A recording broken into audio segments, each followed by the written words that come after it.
Insya Allah juga kita akan terjemahkan ke dalam bahasa Indonesia karena audionya berbahasa Arab. Jadi juga ada tambahan karena ini yang terakhir Indonesia, setelah itu nanti jam 5 bahasa Arab, bahasa Indonesia. Silakan yang baru datang, nanti pelan-pelan saja. Soal semua pasar kita selesai. Siapakah mereka makhluk-makhluk pertama yang Allah ciptakan?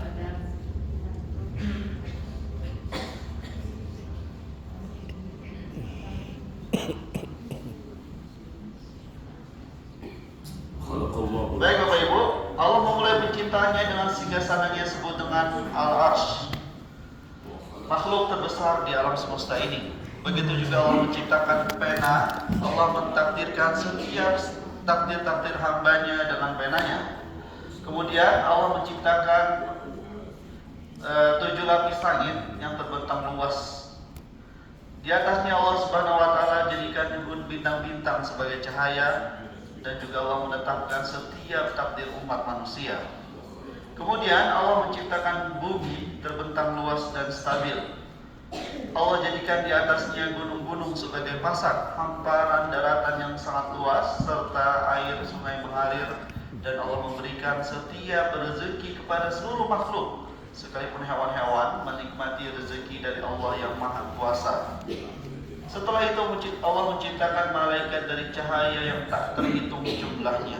Bahkan di atas langit sana tak ada suatu ruangan seukuran 3-4 jari, melainkan ada malaikat yang bersujud di hadapan Allah.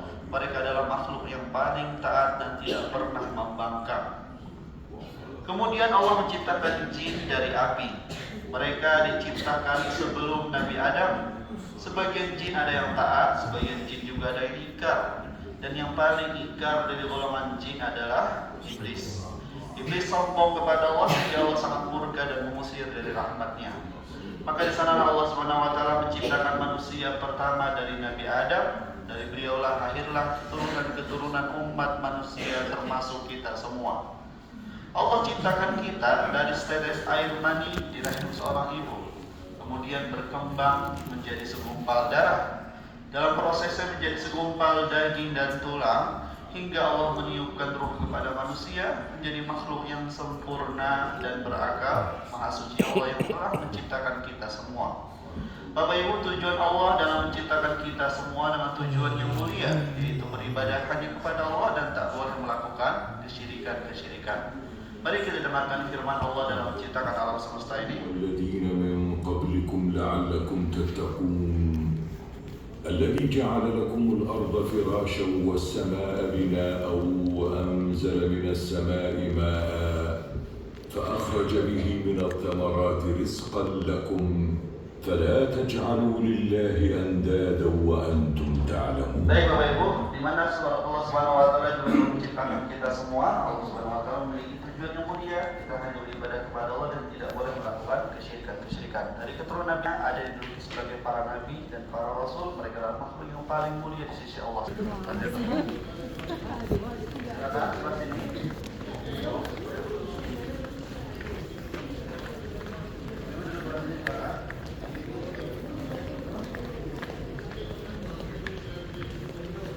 Sebelah sini ya, bahas sini ya. Laki-laki mohon izin sebelah sini.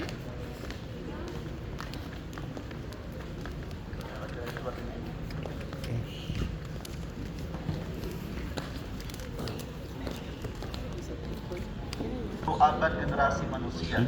Dalam 10 abad generasi ini, manusia kondisinya berada dalam tauhid. Mereka menyembah hanya kepada Allah Subhanahu wa taala, dan di fase itu keadaan kedamaian yang luar biasa, tidak ada penyembahan kepada berhala-berhala dan bintang-bintang. Namun kita tahu iblis adalah musuhnya bagi kita, di mana iblis membujuk kaum Nabi Nuh alaihissalam untuk lalu bagaimana dihadapi oleh Nabi Nuh alaihissalam. Kita dengarkan kisah Nabi Nuh.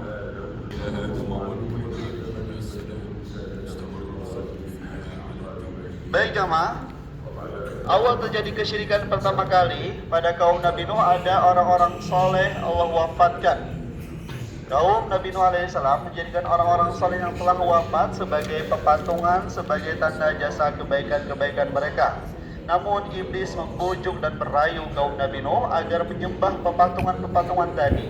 hingga mereka meninggalkan peribadahan kepada Allah, Allah mengutus Nabi Nuh untuk mengajak mereka. Namun Nuh alaihissalam, datanglah berita Allah kepada Nabi Nuh untuk membuat kapal di atas daratan atas hikmah yang Allah berikan kepadanya.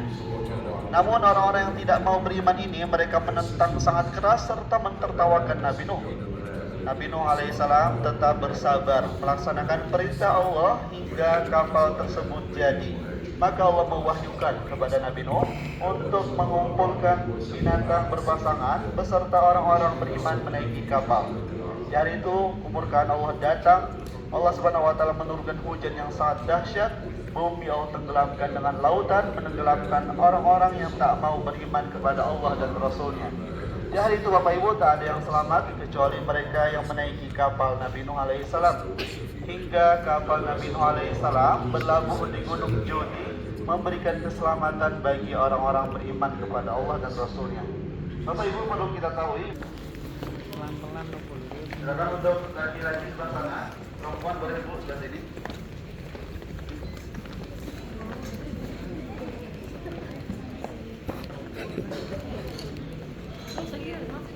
Ya, silakan. Boleh duduk di bawah juga, Bu. Insya Allah bersih. Setiap pembongkaran dibersihkan oleh OP-nya, oleh museum. Baik Bapak Ibu, kita kembali ke masa Nabi Ibrahim alaihissalam yang Allah pilih sebagai Nabi dan تعاقبت Rasul. الأمم بعد نوح عليه السلام وكانوا كلما ظهر الشرك أرسل الله رسله حتى تنتشر. Setiap terjadi kesyirikan di atas muka bumi, Allah mengutus para nabi dan rasul pada fase ini. Salah satunya adalah Nabi Ibrahim alaihissalam. Allah pilih beliau untuk mengajak dan ayah dan kaumnya yang mereka menyembah berhala-berhala dan menyimpang kepada Allah. Mereka menyembah berhala-berhala yang kita saksikan ini. Nabi Ibrahim bertanya dengan pertanyaan yang masuk akal. Beliau bertanya, "Wahai ayahku dan kaumku, mengapa engkau menyembah berhala-berhala ini?" Mereka tidak bisa berbicara. Hingga suatu hari Nabi Ibrahim menghancurkan seluruh berhala kaumnya, kecuali menyisakan berhala yang besar, agar membuktikan bahwasannya kaum mereka menyembah berhala-berhala yang palsu. Hingga Nabi Ibrahim dibakar dengan api yang sangat besar. Allah Subhanahu wa taala menyelamatkan Nabi Ibrahim. Mukjizat yang Allah berikan kepadanya, api yang tadi panas menjadi api yang sejuk. Keselamatan bagi Nabi Ibrahim. Namun kaumnya masih terus mendustakan dan mengingkarinya. Maka Nabi Ibrahim berhijrah ke negeri Syam mencari keridhaan Allah. Allah Subhanahu wa taala menguji Nabi Ibrahim kepada istrinya bernama Hajar untuk ditinggalkan di kota Makkah yang dahulu tak ada kehidupan. Di sanalah Allah munculkan air Zam-Zam dari kaki bawah Ismail ketika Hajar mencari air di Safa dan Marwah. Bapak Ibu, dahulu Mekah tak ada kehidupan, dihuni oleh keturunan Nabi Ismail, dan sana juga Allah Subhanahu wa taala memerintahkan Nabi Ibrahim dan Ismail membangun Ka'bah di kota Mekah sebagai peribadahan pertama bagi umat Islam di kota Makkah Al-Mukarramah. Dari Nabi Ibrahim lah Bapak Ibu lahirlah keturunan dua bangsa yang besar. Dari keturunan Nabi Ismail, anak dari Nabi Hajar yang akan melahirkan Nabi Muhammad SAW. Kemudian dari keturunan Nabi Ishak yang akan melahirkan keturunan para nabi-nabi Bani Israel, yang insya Allah kita saksikan di sebelah sini Bapak Ibu ya.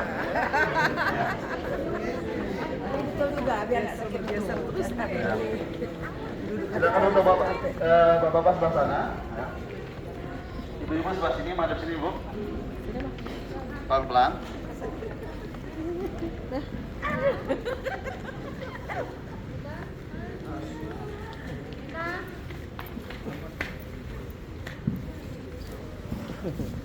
Baik Ibu, kita akan Nabi Ishak yaitu Nabi Isa alaihissalam. Untuk bapak-bapak sebelah sana silakan.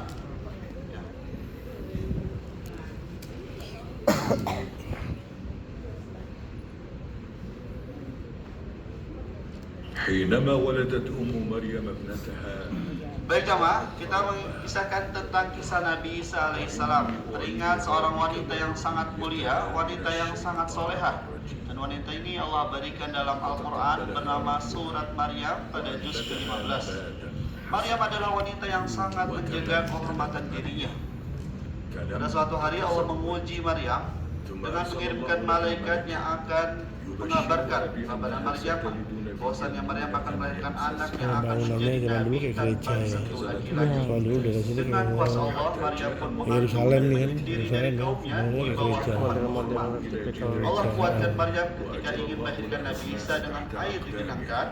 Kemudian kurma-kurma berjatuhan agar bisa dimakan oleh Maryam. Maka lahirlah Nabi Isa di tengah-tengah kaum Yahudi. Ketika itu Maryam menggendong bayinya kepada kaumnya. Kaumnya menuduh Maryam sebagai wanita yang melakukan perbuatan dosa zina. Maka Allah Subhanahu wa taala berikan mukjizat kepada Nabi Isa dapat berbicara ketika masih bayi. Nabi Isa berkata, "Wahai kaumku, aku adalah hamba Allah. Akulah yang diutus sebagai nabi dan diberikan kitab Injil." Ketika Nabi Isa besar, Allah mengutusnya untuk mendakwahkan, mengajak orang-orang Yahudi yang menyimpang terhadap agama Nabi Musa. Allah juga berikan mukjizat kepada Nabi Isa dapat menyembuhkan orang buta dan penyakit kusta. Dengan izin Allah mereka pun sembuh. Namun dengan orang-orang Yahudi ingin menggagalkan serta membunuh Nabi Isa alaihissalam.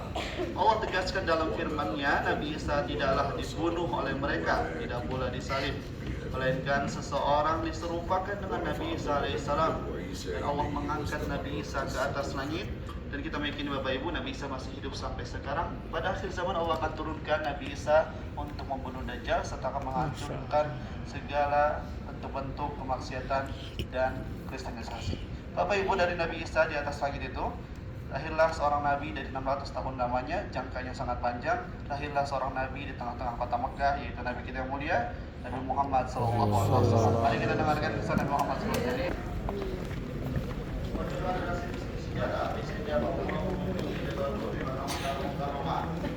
Untuk menggambarkan bagaimana sejarah Nabi Muhammad SAW menerima wahyu pertama. Silakan ibu duduk di sini di Unisur Foto. Bapak-bapak boleh sebelah sana.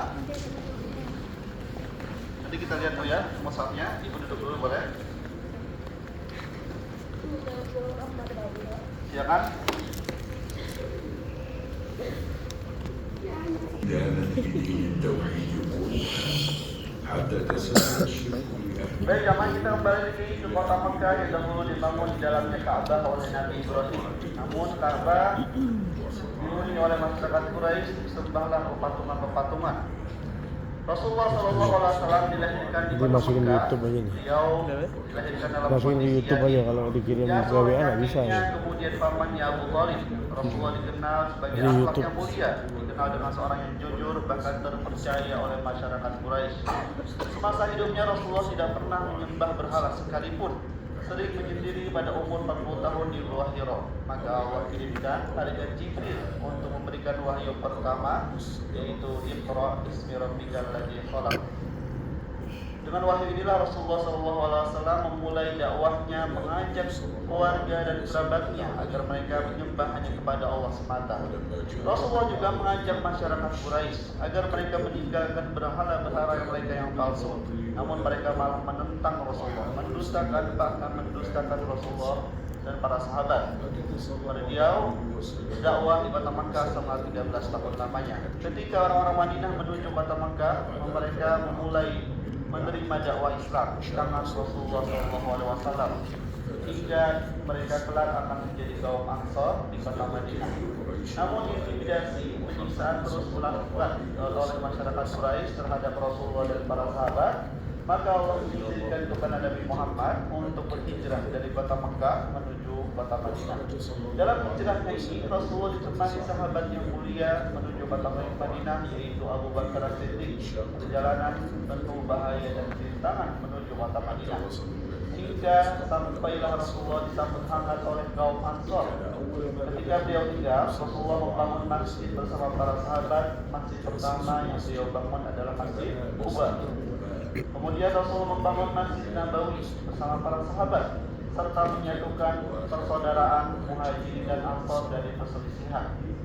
Di kota Madinah inilah Islam tersebar sampai di seluruh jazirah Arab.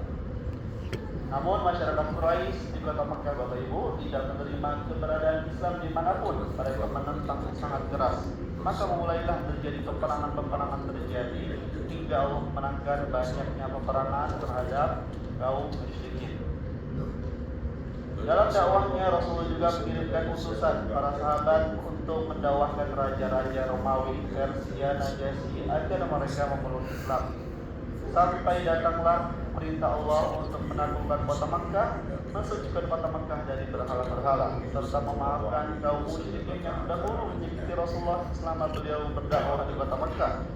Hingga kesanalah kabilah-kabilah Islam mulai memeluk Islam.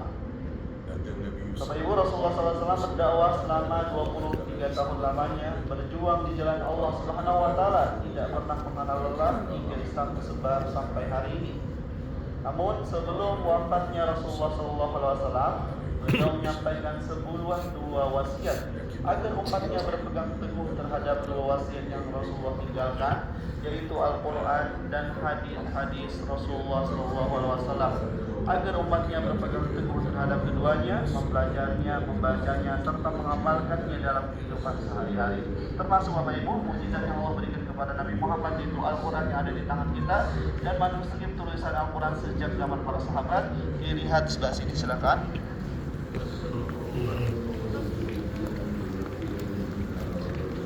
Baik, jamaah, ini adalah mushaf yang ditulis oleh tangan sahabat yang mulia, yaitu Utsman bin Affan. Utsman bin Affan adalah khalifah 3 kaum muslimin, ya. Saya bergantian fotonya biar yang lain lihat. Yang membukukan Al-Quran disebut dengan Al-Quran bisa baca Bapak Ibu? Nggak ada ya. Inilah Al-Quran sejak zaman para sahabat, tidak ada harokatnya, tidak ada tajwidnya.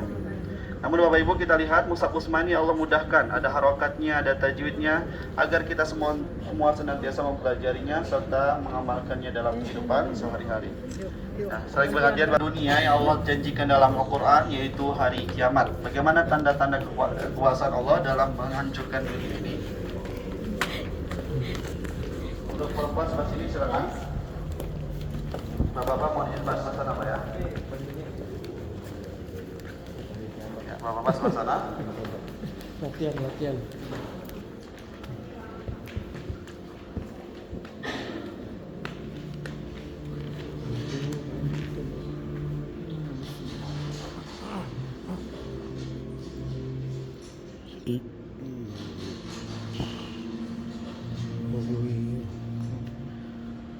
Kehidupan terus berlanjut setelah wafatnya Rasulullah SAW. Generasi demi generasi silih berganti pada umatnya. Sebagian umatnya ada yang melakukan ketaatan, sebagian umatnya ada yang melakukan kemaksiatan. Allah telah menampakkan tanda-tanda kekuasaannya, seperti mengubah siang dan malam, bahkan menciptakan hal-hal yang luar biasa dan tidak pernah diketahui oleh manusia di atas muka bumi.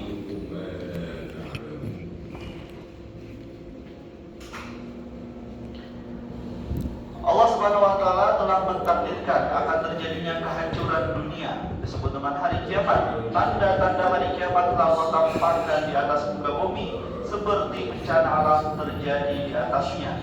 Maka Allah memperingatkan seluruh manusia agar mereka sadar dan bertaubat akan terjadinya hari kiamat yang besar. Hari kiamat yang besar akan ditandai dengan sangsakala pertama yang akan ditiupkan oleh malaikat Israfil. Ketika seluruh manusia mendengar suara tersebut, mereka akan sangat ditakutkan dan penuh khawatir. Maka datanglah sangsakala kedua.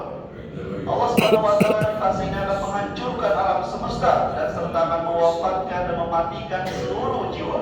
Di hari itu tidak ada yang tersisa kecuali Allah yang Maha Abadi dan tidak akan pernah mati. Bapak Ibu, hari kiamat adalah masa depan yang pasti terjadi. Bagi orang-orang bertakwa yang tinggal di atas muka bumi ini, mereka hidup di dunia tidak akan selamanya. Maka mereka menanamkan kebaikan-kebaikan. Mereka beramal soleh walaupun itu sedikit. Dan amalan inilah yang akan menjadi perbekalan mereka setelah mereka meninggalkan dunia ini. Rasulullah SAW bersabda dalam sebuah hadis. Rasulullah SAW bersabda, jika besok hari kiamat terjadi sementara di tanganmu ada bibit kurma, maka tanamlah. Rasulullah menjelaskan kepada kita semua Bapak Ibu agar kita melakukan kebaikan walaupun itu sedikit. Karena amalan ini yang akan harta, jabatan, keluarga akan kita tinggalkan, kecuali kebaikan yang kita tanamkan selama kita hidup di dunia. Bapak Ibu, fase akan terus berjalan setelah terjadinya hari kiamat, maka kita akan memasuki fase alam yang kekal disebut dengan hari kebangkitan umat manusia di padang mahsyar. Mari kita saksikan bagaimana terjadinya hari kebangkitan itu, Bapak Ibu. Menghadap ke depan ini Bapak ya. Ke sebelah sana ini Ibu bagian sini. Ini ada layar di sana Bapak Ibu ya. Ini hanya replika kuburan Bapak Ibu. Masuk Bu, masuk lagi. Nah, berdiri saja insya Allah selama 1-2 menit. Baik Bapak Ibu, di sini akan ada ruangan terakhir, ada 3 ruangan terakhir yang akan menjelaskan fase kehidupan manusia terjadinya setelah terjadinya hari kiamat. Tentunya kita meyakini akan terjadi kehidupan yang abadi, yaitu alam akhirat. يأمر ربنا جل وعلا إسرافيل Di hari kiamat Allah Subhanahu wa taala memerintahkan malaikat Israfil untuk meniupkan sangkakala. Maka terjadilah tanda-tanda kebangkitan umat manusia dari alam kubur setelah hari kiamat. Maka Allah akan menampakkan, membangkitkan seluruh umat manusia dari Nabi Adam sampai yang terakhir di padang mahsyar. Rasulullah SAW bersabda dalam sebuah hadis, "Aku adalah pemimpin anak Adam pada hari kiamat dan aku tidak sombong. Aku adalah orang pertama yang dibangkitkan dari alam kubur pada hari kiamat dan aku tidak sombong." Kata Rasulullah, "Aku adalah orang pertama yang diberikan syafaat oleh Allah dan memberikan syafaat pada hari kiamat. Bendera-bendera pujian akan berada di tanganku pada hari kiamat dan aku tidak sombong." Bapak Ibu, hadis tadi kita sebutkan adalah hadis kemuliaan yang dimiliki oleh Rasulullah pada hari kebangkitan.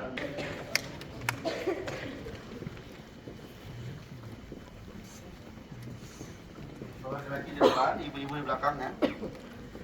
Ini beberapa ruangan terakhir Bapak Ibu, tinggal 2-3 ruangan.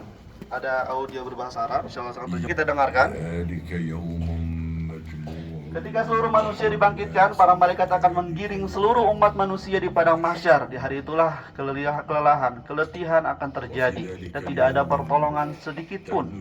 Keheningan yang mencekam, seluruh manusia tidak akan bisa berbicara sedikit pun. Kata Rasulullah, bagi orang-orang beriman dan bertakwa, waktu akan terasa sangat singkat di padang mahsyar.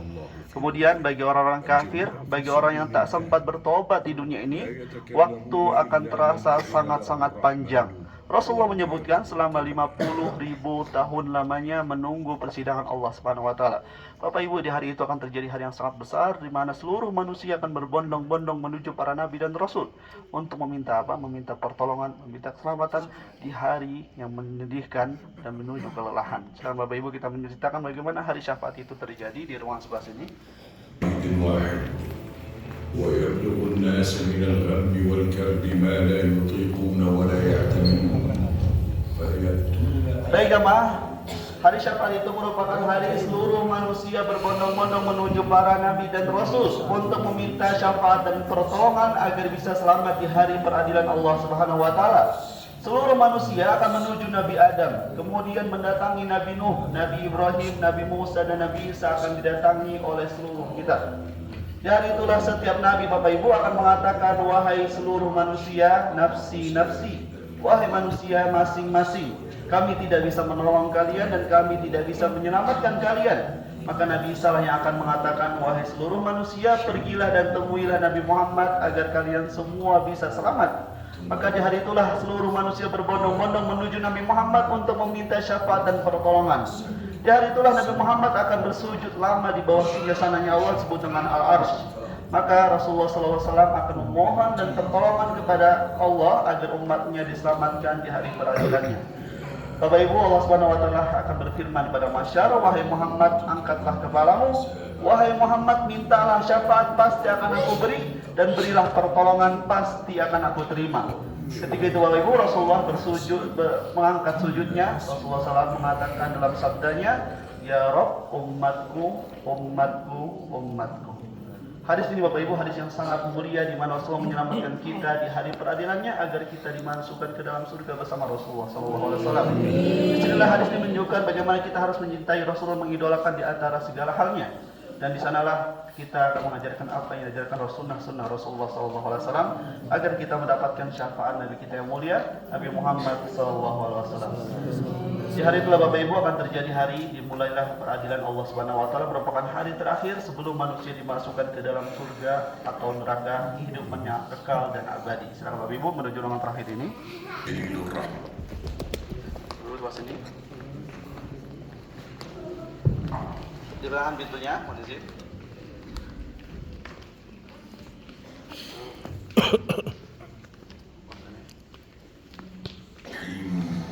ليحكم بين الناس ويفصل بين الخلائق وتأتي الملائكة. Baik jamaah, hari peradilan Allah disebutkan oleh Rasulullah SAW ketika satu persatu nama per nama Allah akan panggil di antara makhluk-makhluknya. Di sanalah Allah Subhanahu Wa Taala akan menampakkan setiap perbuatan-perbuatan kita, baik itu kebaikan-kebaikan kita, apa yang kita kerjakan, dosa-dosa, keburukan-keburukan, dan apa yang kita sembunyikan di dunia ini Allah akan tampakkan di hari peradilannya, dan Allah akan membalas setiap perbuatan kita dengan sedetail-detailnya dan balas dengan seadil-adilnya. Maka di hari itu Bapak Ibu, Rasul menyebutkan di hari peradilannya Allah Subhanahu Wa Taala akan mengunci mulut kita dan anggota tubuhlah kita yang bersaksi. Mata akan berbicara atas apa yang pernah dilihat sewaktu di dunia. Bahkan kaki ini akan menceritakan dan bersaksi kemana ia pernah melangkah. Tangan ini akan berbicara atas apa yang pernah diraih. Dan telinga kita inilah yang akan berbicara atas apa yang pernah didengar selama kita hidup di dunia. Maka di hari di mana peradilannya Allah menyiapkan dua destinasi akhir. Antara Allah siapkan surga, kekal dan abadi di dalamnya, dan neraka siksaan yang pedih. Allah menegaskan dalam firman-Nya Bapak Ibu dalam hadis qudsi yang kita akan dengarkan, aku menyiapkan surga bagi hamba-hambaku yang saleh, surga sesuatu yang tidak pernah terlihat oleh mata manusia, surga sesuatu yang tidak pernah terdengar oleh telinga manusia, dan surga adalah tempat sebaik-baik orang mukmin kembali kepada Allah dan menikmati kenikmatan yang ada di dalamnya. Begitu juga di hari peradilannya Allah menyiapkan neraka bagi orang sombong, bagi orang kafir, bagi orang berdosa yang tidak sempat bertaubat di dunia. Maka dan neraka tempat seburuk-buruk manusia, siksaan yang pedih di dalamnya. Bapak Ibu di Muslim Safian mengingatkan kembali bagaimana perjalanan kita yang akan kita lewati bersama-sama. Kita hidup di dunia tidak akan selamanya, dan kita akan melewati fase-fase yang kita sebutkan sesuai dengan sabda Rasulullah SAW dengan hadis-hadis yang sahih. Dan di sanalah kita menyiapkan perbekalan kita di dunia ini sebelum ajal menyambut kita masing-masing.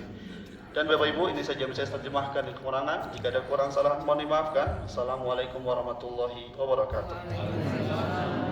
Bapak Ibu, kita menuju sebelah sini.